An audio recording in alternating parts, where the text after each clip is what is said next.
Well, hey, how's it going, Facebook? We are starting a brand new series called The Risk of Obedience. This is going to be a four-part series where we talk about what it means to be obedient.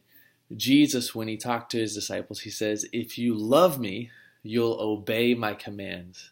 And in 2 John 1:6, it says this. It says that, hold on, let me grab it. It says that, and this is love, that we walk in obedience to his commands. As you have heard from the beginning, his command is that you walk in love. Now, life is full of risks. You're going to take risks. You're going to take risks all throughout your life. A risk to say yes, or a risk to say no, a risk to share an idea or start a new job or get into that relationship. And even to love is a risk. You risk being vulnerable and opening yourself up to hurts. And life is full of big moments, lots of moments, but there are a few risks that you'll take that will define the rest of your life. This series is about the risk of obedience, that this risk to obey God will be the greatest risk you'll ever take in your life. And if you don't do it, you'll actually risk far greater things. I've been reading the Bible a lot lately, and specifically in my Bible reading plan, I'm in the area where they talk about the kings of Israel. And kings are known by one of two things. Either you did what was right in God's sight, or you didn't. And I think the risk of obedience is about doing what is right in the eyes of God, in his sight. Why is obedience a risk? Here's why. Every time I read the Bible, I see that God says, I'm going to be with you, or he says that the battle is mine, or he says, I'll be with you wherever you go. But he doesn't really share what the outcome is going to be.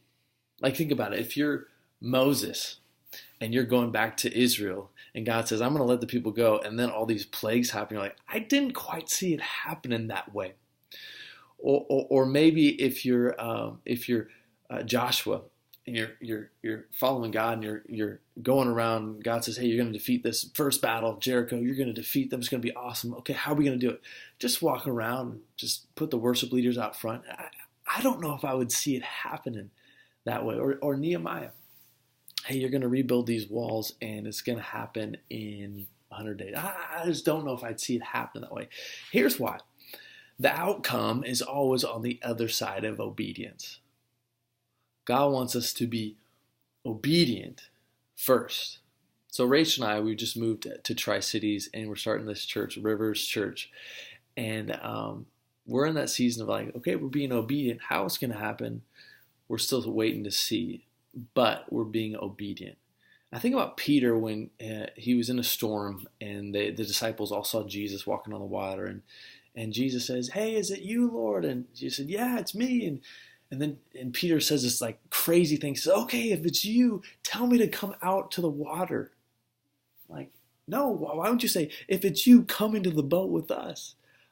But for some reason, his spirit, his soul was calling him out to be with Jesus, and Jesus said, come. And because Peter loved Jesus, he obeyed his commands, and he took that step out. The first step of obedience is always the hardest. And he takes that first step out of the boat, into the water, into the storm. And sometimes I'm wondering, like, why does Jesus allow storms in our life? Maybe it's to teach us to be obedient.